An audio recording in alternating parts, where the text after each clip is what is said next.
Hey, this is Everett, Everett's Watercolors. Welcome to my studio. I was going to paint something tonight, and I decided to go live on and share some of my knowledge and some of my painting skills with those of you who are watching. So welcome aboard. Let me look over at the those of you that just showed up. There's a chat room over on the right hand side of the screen, and go ahead and sign in and let me know where you're from. And also, if you have questions during the broadcast, I'll try to answer those in the time we're on. If I don't, I'll put them in the comments below after the broadcast. Now, this broadcast is live. It'll also be on replay after we're finished tonight. I have 3 other shows or broadcasts this week. Monday at 2 p.m., Wednesday at 2 p.m. and Saturday at 2 p.m. Tuesday, Thursday, and Saturday. On Saturday, I'm going to put out a little downloadable sketch for those that attend that want to paint along with me. It'll be a little fun. Wednesday's kind of like a fun day. I'll just play around with some. Thursday's a fun day to play around with some of my supplies and so forth. So tonight I'll take you over to my painting table and show you some of my supplies I'm going to use tonight. So I'm going to take you over to my painting table and show you supplies.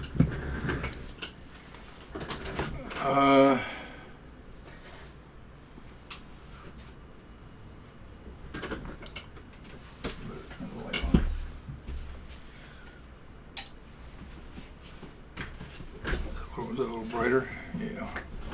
Okay. All right. I'm going to be using 4 brushes tonight. This is a 3/4 inch flat, a 1/2 inch flat, a medium round brush, and then a liner brush. Okay, these are all natural hair brushes made by Silver Brush. I have a palette, and all my paints are Holbein watercolor artist paints. And as you'll notice, and this is my spray bottle, palette in the bottle dot sprayer with just water in it. And I use that to wet the paints. And the nice thing about this Holbein paint is it will reliquify as soon as you put water on it. Okay? And I have a big palette over here. This happens to be a porcelain palette, but I use a big palette so I have a nice big mixing area. On my painting board, this is a 1/4 sheet size. That's about 11 by 15. 1/4 sheet size of watercolor paper. And this is made by Gemini. It's 100% cotton, archival, 140-pound weight. Let's see, anything else I want to show? Oh, and over here on the side I have a bunch of sponges. Now this I use to take the water out of the brush, or just to take some of the paint out of the brush. I have brushes or paint or sponges. And I have a couple buckets of water. One's a rinse bucket, I rinse out the brush in. Then I have another bucket with just clean water for mixing new paints. Okay, now this has a little bit of this paint tonight has a little bit of history behind it, because I did a preliminary study here on the 24th. I had a live show on the 24th, and you may want to go back and take a look at that. On the 24th, it was last Monday. But tonight on the 30th, painting the mountain road. This is what I'm going to do. Let's see, did I remember everything? I'm checking over a couple notes here to make sure I've covered. Oh, now if you want to find me on the internet and also my videos, the best way to do that is subscribe to my channel, like you can tonight, and then you'll be notified of the next video that's coming online. So that's the easiest way to stay in touch with me. That's the easiest way to find out where I am. Is after you subscribe, then you'll be notified each time I come on, when I come on live or when I come on posted ahead of time.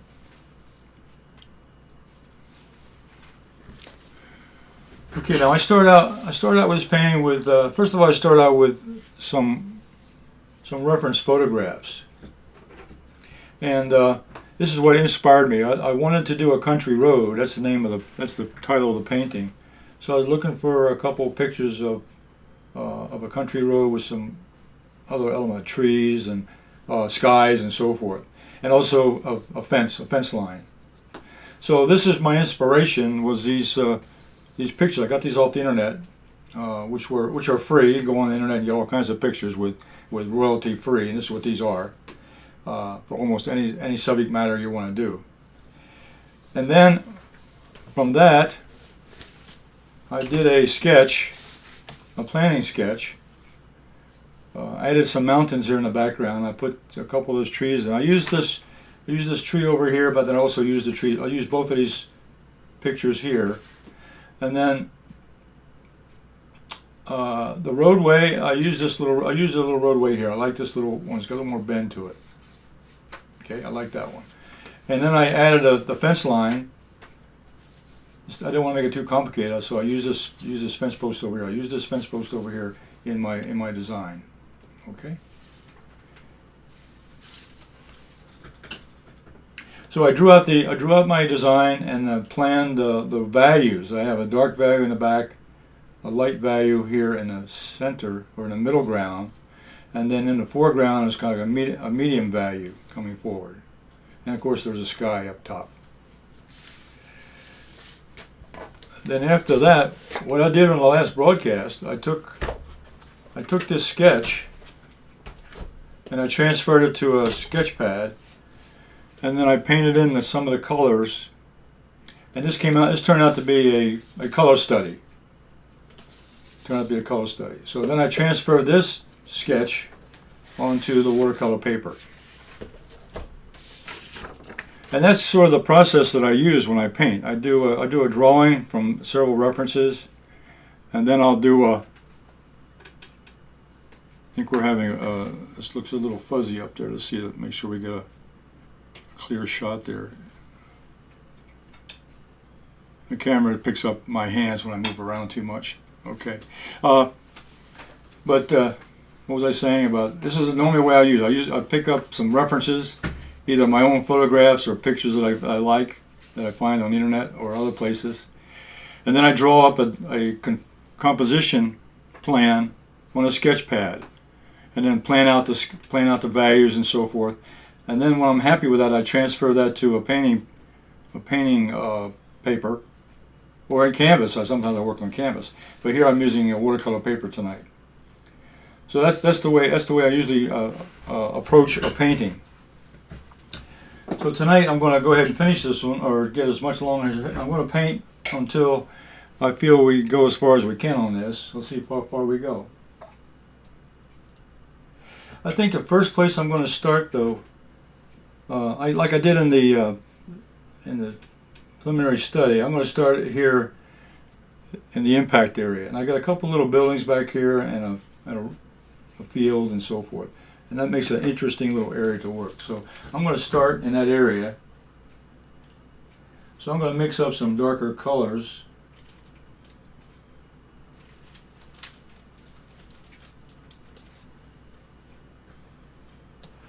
And this will be the background colors. Really a mountain. It's really a mountain area or so forth. I'm switching brushes here because I'm going to work around. I got a couple small buildings here that I want to go around. And once I get this in, I can go pretty fast. And what I'll do is, I go along, I'll probably be talking to myself, and that's how I'll be describing what I'm doing. So I'm really, right now I'm putting in the dark areas in the impact area, and I'm painting around. Right now there's a couple small buildings there. It could be a farmhouse, it could be a barn. And I'm using a round brush with a sharp point, so I can control the paint.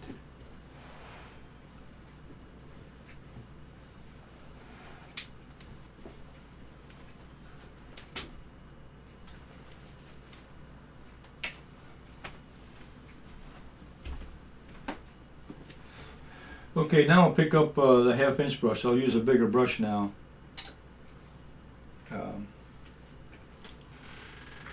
Okay. Now periodically I'll bring the painting up. I'll bring the painting up close. I'll bring it up here to the camera so you'll see what I'm doing. But I have to work down at the board so I know what I'm doing. Okay. So periodically I'll bring it up so you can see where I am. But right now I'm blocking in the background. And I'm using a larger brush to put those colors in.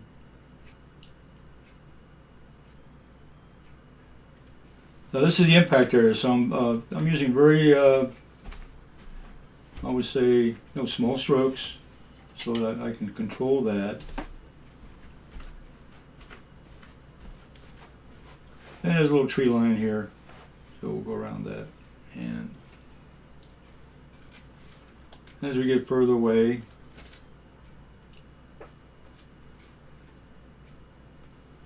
the brush. I think sometimes a brush, because it's got a long handle, it will pick up, the camera will pick that up and follow that instead of my hand, so that sometimes it will be blurry.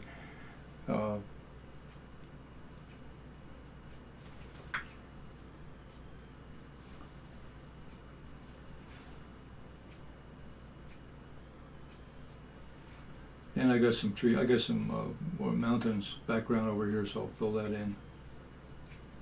Okay.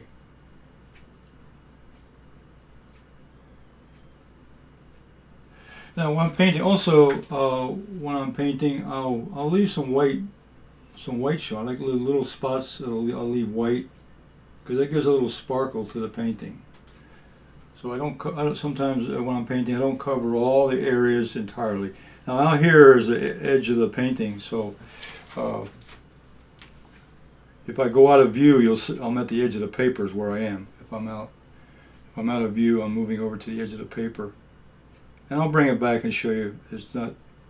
I'm just putting the dark values in here.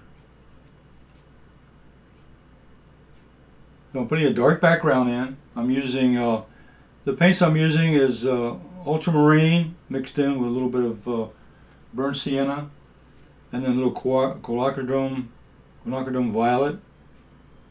So those three colors give me a nice dark mix.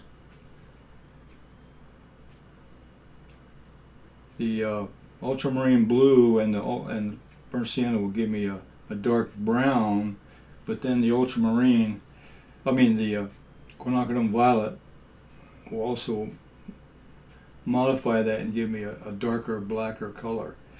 And you'll notice when this dries, because I've used the multi-colors, that it'll dry with, if you can see it drying, you'll see the colors changing already. Now in watercolor, also as you paint along with watercolor, now I'm going to change the value a little bit. I'm going to make the background a little change. Let's see, I want to get the right color now. I want a light violet, so I'm going to use a little bit of blue mixed in with a little bit of red. And what I do, and what I should have had, and I do have,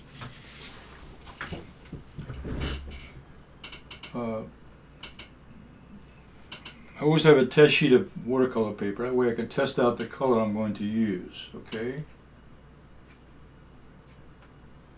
That's too blue. I don't want it too dark. Okay, so that's the color. That's the color I'm going to use. It's like a light purple color. So this background row of mountains back here is going to be way off in the background behind these darker mountains, and that'll give the interpretation of the impression of depth. And that's an atmospheric perspective, because as you go further back in the landscape, the colors become duller.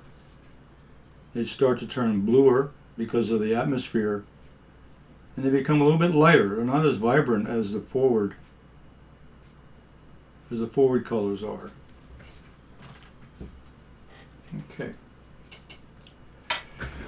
All right, that's a couple good lessons there. Now I think what I'll do now, I'll go ahead and put the middle ground in. I'm finished with the dark, so what I'll do is I'll pull some of this dark out, give me a little more room. So I'll take the sponge and pick up a little bit of that color, and I'll rinse out my brush because I've had dark paint in it. I'll rinse it out, dry it out on the sponge, and then I'll pick up a tissue and make sure that that's clean. Okay, because I'm going to go to a lighter color now.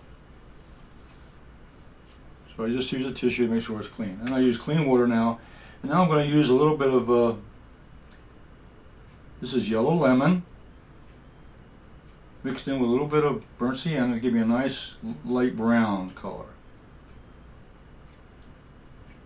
And I just slipped in a little bit of ochre, a little bit of ochre, a little bit of yellow ochre here. And a lot of water, okay? And I want a light value there, so, yeah. Okay. It's a nice light value. Now what I'm doing, the middle area is really a farm back here. Now what I'm doing now is I'm painting in. Putting some line here.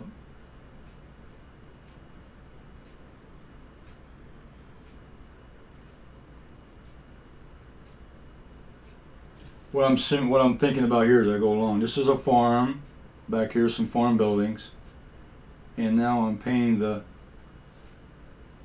ground here, which is, this is a Farmer Jones out there has just plowed the field, and this is a plowed field. This is springtime, so he's just plowed the field and he's going to plant some crops here very soon. So he went out and took his tractor out there and plowed the field. Now, as I go out on the end now, I want to change that value just a little bit. I want to light here around. I want to light around this center of interest or the impact area, but out here it'll be a little bit less bright.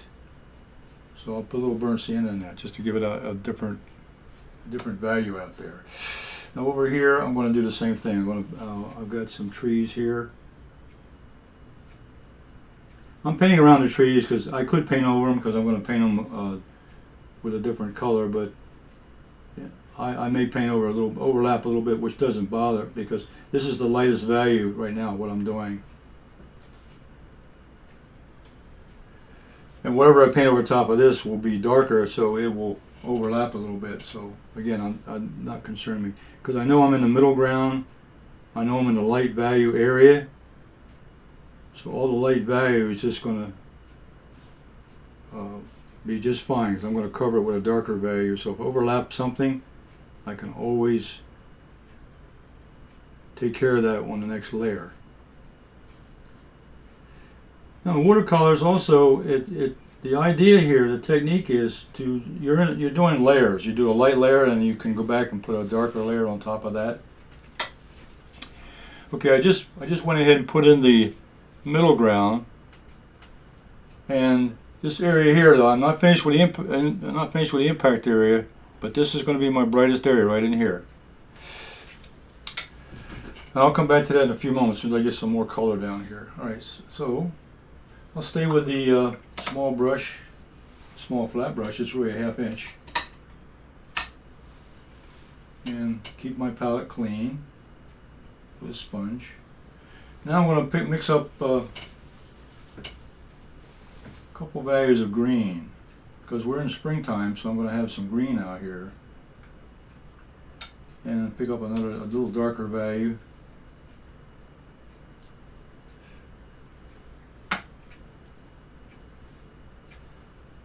What I do before I paint an area, I prepare my palette. I get my colors I'm going to use. So I know I'm going to do trees, and I know I'm going to have a light value, which is green number 1, and a darker value, which is Hooker's green. So I have a light and dark green color.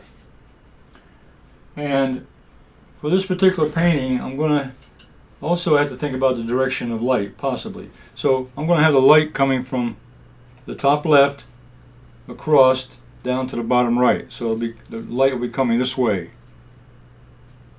from the top left down across to the bottom right. So my direction of light.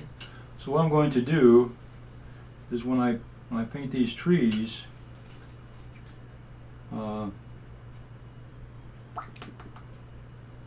going to put the lighter value on the sunny side, which is the lighter green.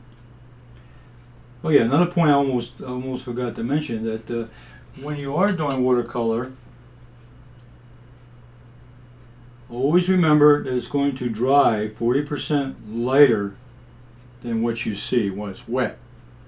So even though this looks dark now with this darker green, when it dries, it'll be 40% lighter. And so sometimes when you're painting, you think you've got enough pigment on the paper, and then when it dries, all of a sudden you find out, ooh, I should have gone a lot darker than that. But you can always layer over it again. You can always add. You can always layer back over. But to me, I like to get it I like to get the color and the value right the first time, and not have to redo.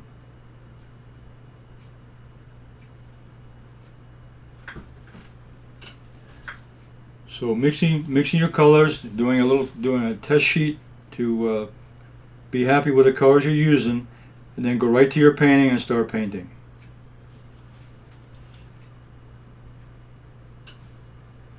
You know, pick up that darker green. I'm going to put in the shaded side of that tree, and I'm going to leave lots of whites. I'm not going to cover every single area of that tree, because I like, as I said before, I like to leave a little sparkle, and I can always go back and fill in those white areas later. But this way it gives me a feeling of what I need to do to improve that area, or do I need to make any changes there, or what? But if I leave some white paper, it gives me a little bit of flexibility.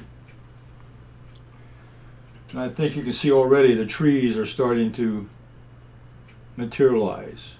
Trees, bushes. And the darker color will give it a little volume. It'll give a little shape, a little characteristic to the tree. One more back here. Okay. This one on the outside won't get much attention at all because it's pretty far out of the picture on the side there. Now this big one in the front here, I'm going to spend some more time on that, because up here, now remember this is springtime, so I'm not going to fill in all the leaves either. I'm going to have some leaves just starting. Now these trees here are a little bit younger and started out a little bit earlier with some trees. They could be fruit trees or whatever.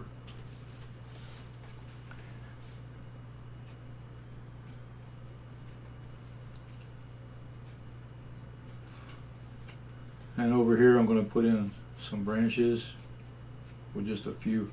These are not branches. I'm putting the leaves out there. I'm going to put the branches on later when I get the darker brush out.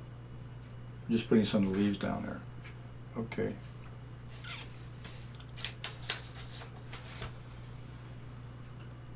All right, now what I'm going to do now is I'm going to work on the impact area a little bit. I got some surprises that I think you'll like. I'm going to paint this. I'm going to paint this house here. I'm going to give it a red.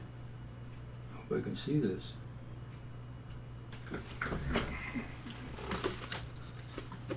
I'm reaching over to get my glasses on so I can see.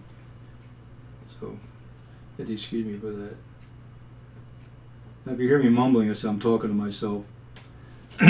So I'm adding a little color here on this house, this farmhouse. And I'm going to leave this roof white for right now. And over here,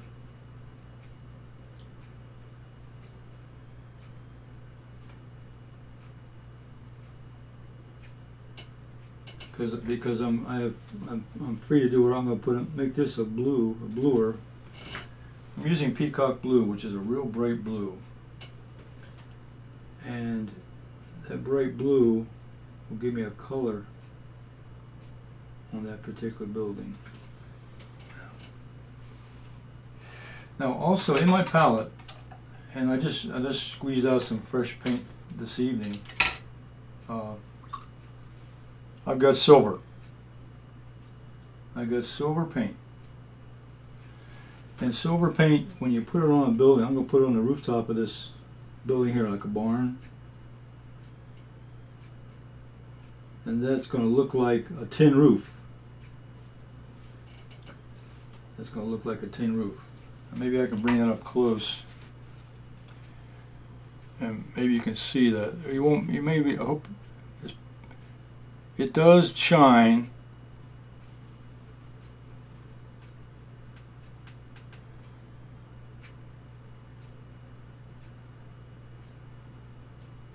But that silver paint gives that the effect. And if you had a light shining on it, you'd see it glisten a little bit. That looks like a tin roof on a building. Okay. So I want to use. I always use my special colors or different colors in the impact area, just to get a little bit of attention.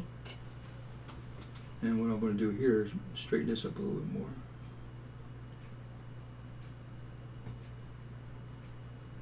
Okay.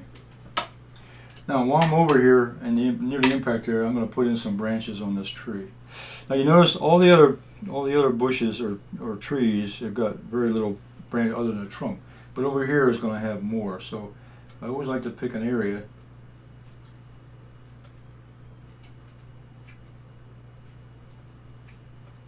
Let's see. I want these to stick out, so go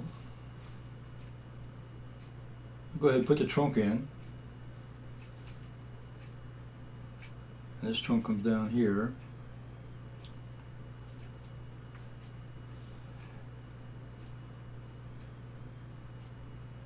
Now I'm using the liner brush. That gives me a nice flexible brush mark. And it's not as controlled as the other brushes, but that's what I want. I want something that's a little bit wide, a little bit looser using the brush stroke. And it's very flexible. It gives me a nice fine line. Almost like doing calligraphy, almost like a calligraphy pen. And just a few more. I'm going to indicate a couple branches over here. Little skips and little dots and dashes between the leaves.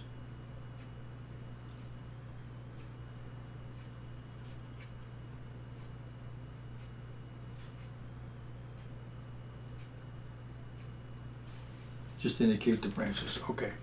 Now over here, real quickly, I'll put a trunk on this one, and maybe a couple branches inside. Now that's where that white space comes in handy, because you can indicate now with the white space some of the branches that are inside the tree.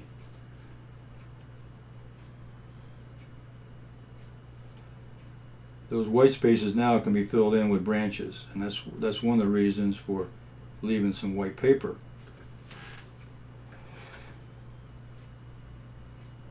So you don't fill in all the spots.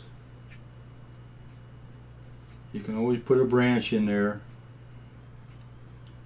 give it a little character, a little different shape. And this one out here just has just an indication. There's maybe one little branch out there. That's enough. And let's see. I can go ahead and put in maybe a wild branch here, just to give a little different look.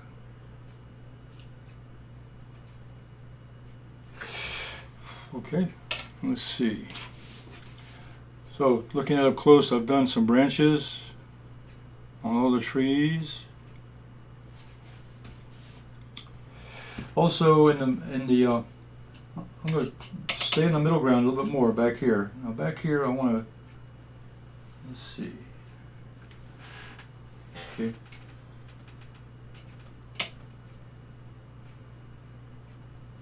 I looked over at the screen there. Has everybody got the chance to go to the chat line and give me some inputs? The back here, I'm going to make a couple rows here, indicate that the plowed field, there's going to be some rows. And that's what the tractor does. The tractor is going to make some rows, some tractor wheels are going to make some ruts in the rows in the field, and this gives the indication of a little bit of texture out there. And as I come in, maybe I can put one or two over here. Maybe I'll bring one in here. Let's see. Now this one I may just make it a little curvy, so I'll make it like this.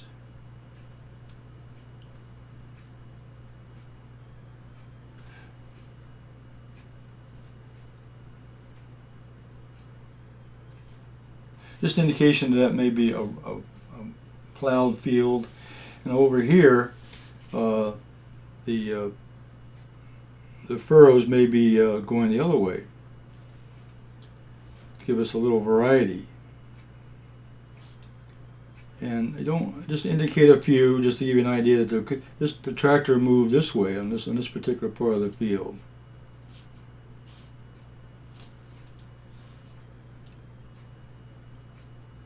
Kind of bring that in, okay. Yeah, I lived on a farm growing up, and I used to drive all the vehicles. I learned how to drive when I was 12 years old, and I drove all the trucks and tractors and everything before I went to high school. So I know all about tractors and trucks. Okay, what was I going to do? Oh, the road. I think what I'm going to do now, because the title of this painting is Mountain Road, I'm going to paint the road, and the rest are just going to follow along. I'm going to start with orange up around the impact area. This is the impact area. This is where everything's going to be brighter, more color, a little more contrast, a little more excitement up here. That's where the eye is going to go. It's going to go toward the impact area.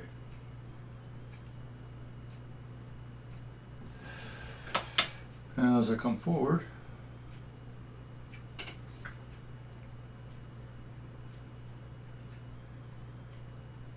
over the hill, there's a little hill here, so over the hill, coming up over the hill, from the valley,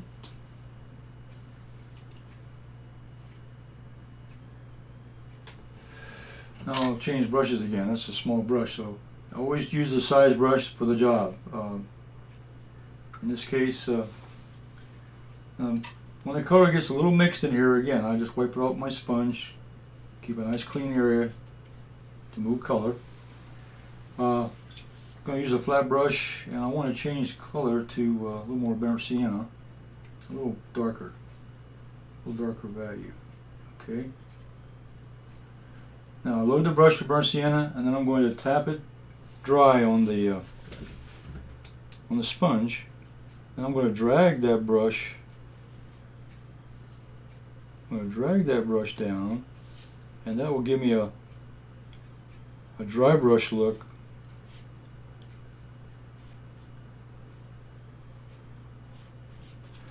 Okay, now I'm going to change color again.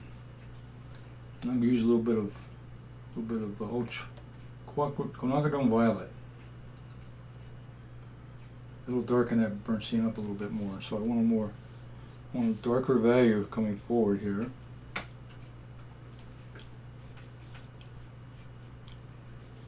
Maybe just for a little texture.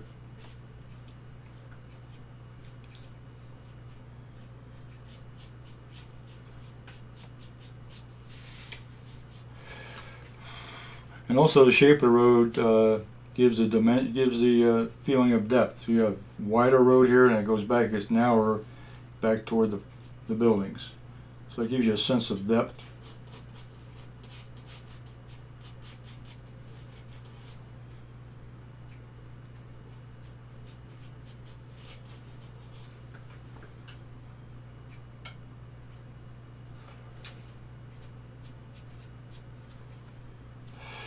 And now also I want to do is put some ruts in the road here. This is where the tractor and the truck comes rolling down the road. They're going to have a little darker mark. They leave a little mark in the road.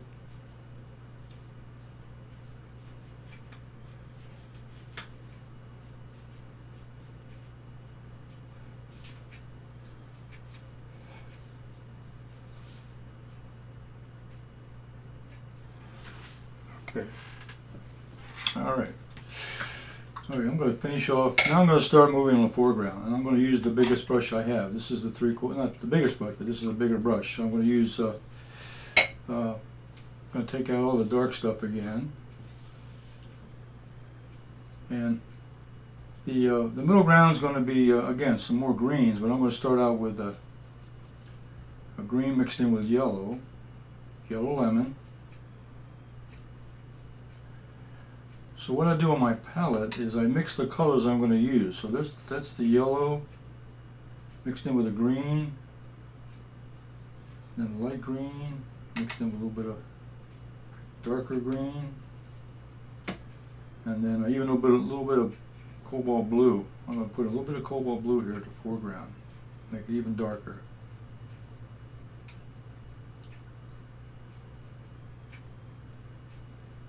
Okay. So I mixed the colors I'm going to use in the foreground. The foreground is goes from here down to here. So I'm going to start out here with a lighter value here. I'm just going to put the color in.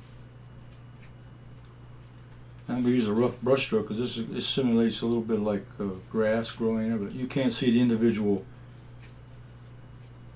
grass stems yet because you're too far away. And now as I move forward, I'm going to pick up a darker green, and I'm going to start using a vertical stroke here to give the impression of grass. And I also got some rock formations down here I'm going to use also over in this corner.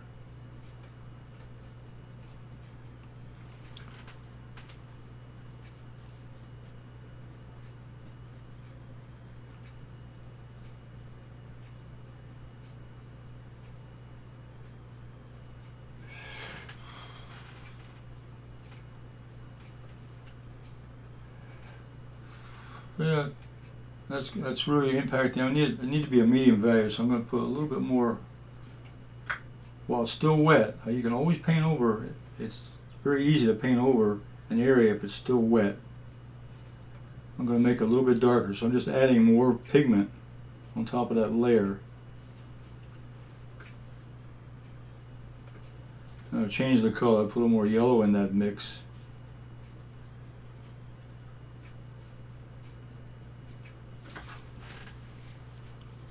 Okay. Then on the other side, I'm going to match the same color because they're the same distance away, so they're going to have the same colors. Now the grass is basically going to have the same color depending how far away you're looking at it. And we'll put some out here. This is out on the edge, it doesn't matter. The edge where it gets kind of lost in the shuffle. Just put in some of these. And I can go back in and paint over this stuff because it's still very light. Darker value in the front.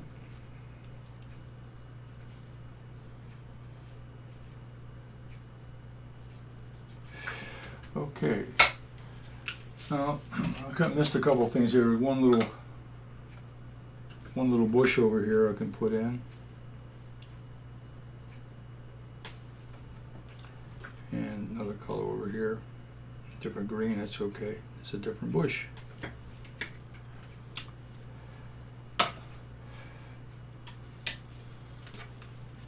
Okay. Now I'm going to do the fence line. I'm going to paint in the fence line and the rocks over here. I think what I'll use, I'll clear out some area here with my sponge, and I'm going to mix up. I think I'll make this a gray like I did in the. Now when I mix a gray, I will use ultramarine blue and mix in with a little bit of burnt sienna. There's other ways to make gray. Every time if you use a complementary color, you'll get gray. But this is one of the easier ones to get right away. It's ultramarine blue mixed in with burnt sienna. That'll give me a gray tone. So what I'll do is I'll paint this color. Remember, now it looks dark now, but remember it's going to dry 40% lighter. That's the things you got to think about in watercolor, that it looks dark at this point, but it's going to lighten up as it dries. So you got to be a little bit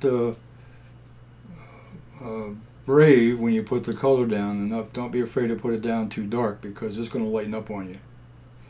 Then you'll wind up having to paint over it, and that's where sometimes the painting gets ugly. Because when you paint over something, you change the color. It's nice to get that color right the first time. Now that one there may be a little dark, so what I do, I take a tissue and all I do is blot it, and it takes up. And this one here, if I think that's too dark, I'll take the tissue and blot some of that off. It'll take off a little bit of that darkness. That's fine. Now the other side of the sun is coming from this direction, so this will be the shadow side. So now I'm going to just mix a little darker mix. I'll just add a little more blue to that, maybe a little bit of quinacridone violet. Now this is the shadow side. It's got a lot of purple in it. That's okay. All I got to do is pick up some more blue, ultramarine blue, and that's a nice dark shadow. If you're going to have a shadow, make a shadow. This will lighten up a little bit, but you want it really to be different, a different value than the other side. Okay. And notice I'm using a flat brush. I'm using the corner of the brush. I'm using the side of the brush, because a flat brush, especially a natural hair, you can shape it into a real fine edge, and it will do a nice sharp job for you. Okay. Now this post is a little further away, so I won't have this as dark, but it'll be dark to start out with. It won't be as dark as that front post. So also I'm trying to follow the rule, not the rule, but the idea that further back in the painting things are a little bit lighter, and it gives you the idea of distance. There's a little post here that's only going to be partially seen because of the bush around it. Okay. I think I'll use a smaller brush just so I can work with a tighter area. Here I'm going to paint in the cross beams.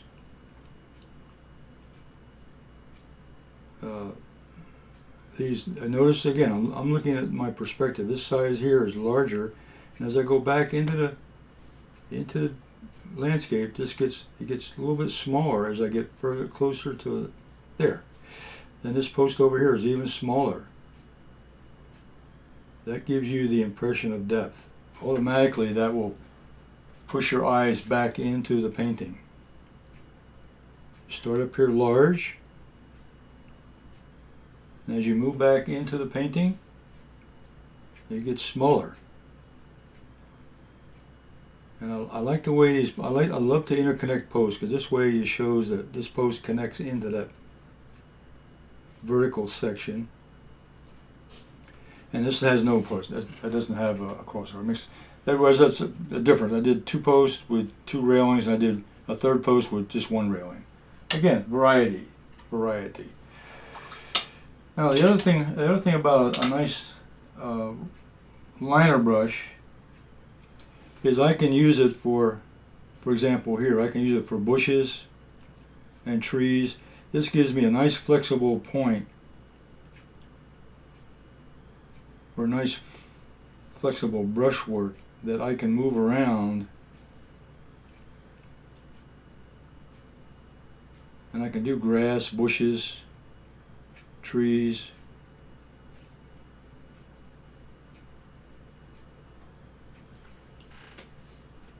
There seems to be a little bush here covering up this particular post here. I'll come back. I can come back in and clean up some of those edges, but right now I'm getting everything blocked in. It's kind of a blocking in process at this point. Over here, these rocks. I love to paint rocks too. That's gonna one of my my next show tomorrow. In fact, Monday. I'm gonna paint rocks and water. Tuesday. Oh, Tuesday. I keep getting that. I always think about Monday, Wednesday, and Friday. It's really Tuesday, Thursday, and Saturday. I keep getting that mixed up. And but if you subscribe, then you'll be notified when that show will start. I usually put it out a day ahead of time, so you have plenty of time to plan for it and make a schedule.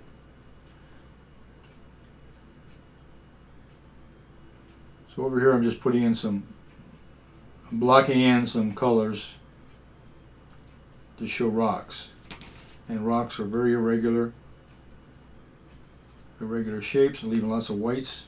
So I can go back in and put in more color. Okay.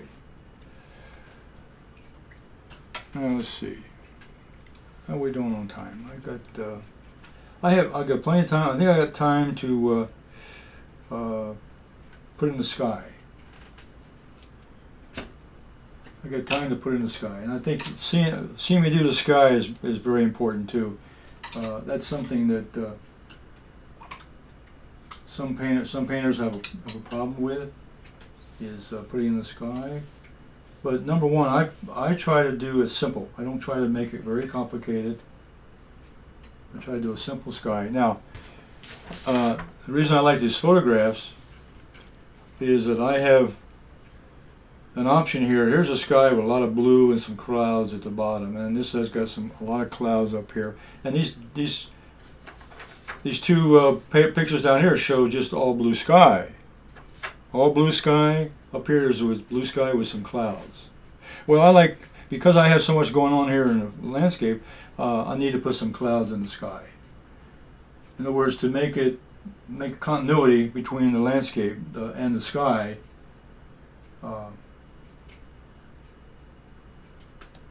Mother Nature doesn't work that way. Mother Nature just puts it out wherever's there, but depending on the weather pattern. But as an artist, we can plan ahead. So as always, I'm going to put some clean water in the palette and mix up some sky color. Well, here's cerulean blue, which is a light blue. Makes a beautiful sky. And then a little more cobalt, a little bit of cobalt blue. That'll be a little darker. And if you'll notice, the atmospheric perspective, I keep talking perspective because it's so important in art, especially when you're doing landscapes. Even when you're doing still life, you still have to have a front and a back and a middle. So perspective still works even in a still life. Okay.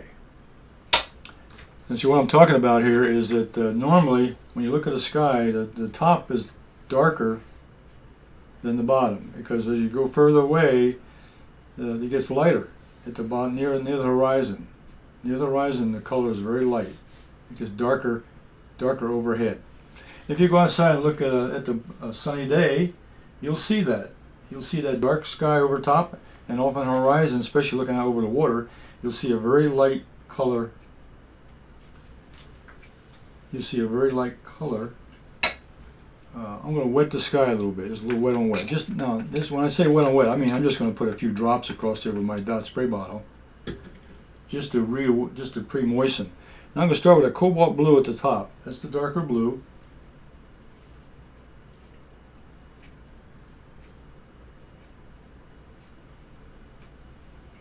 Get the darker blue at the top, and the paint is still nice and wet.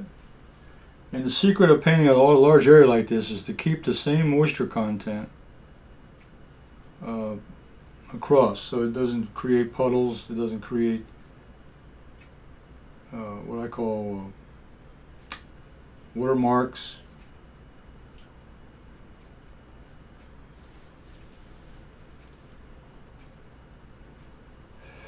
And also when I'm here, there's nothing's going to happen if I paint across these dry areas, because that brings the sky into the actual element. Here I went right across the tree. The tree is dry. Now, I don't want to sit there and massage the color because they would mix. But if I can bring it right across the mountaintops, and that way I can bring the blue sky right into the landscape. I don't want to have them separated. Now, when I make a cloud, I'm going to do, I usually take a tissue, I'm going to roll it up, and twist it a couple times, get it into a shape. You get into a cloud shape, and then you just press it down on that wet paper. Okay, voila. You see the clouds that I'm making. Now, you don't want to go crazy here and make them all the same. You want to have a variety. You want to have a large cloud next to this tree. Then maybe over here we do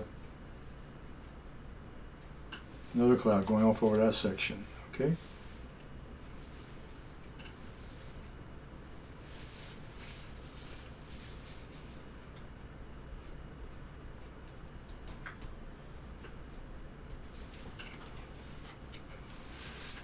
Okay, that gives you a nice cloud effect.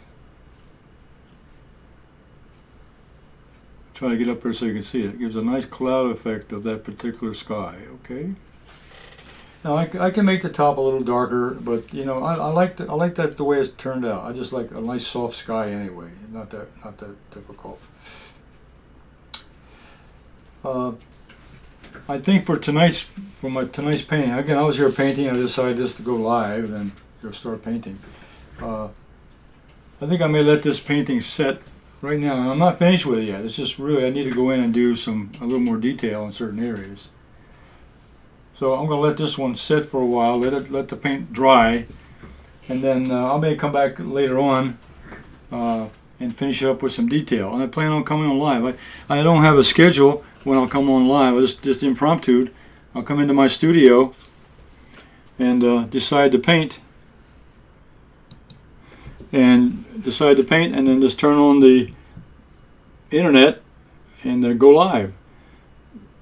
So that's my plan in the future, is just to come into my studio, and if I'm painting, I'll just turn on if I feel like sharing what I'm doing and let people watch over my shoulder, then I'll just turn on the video.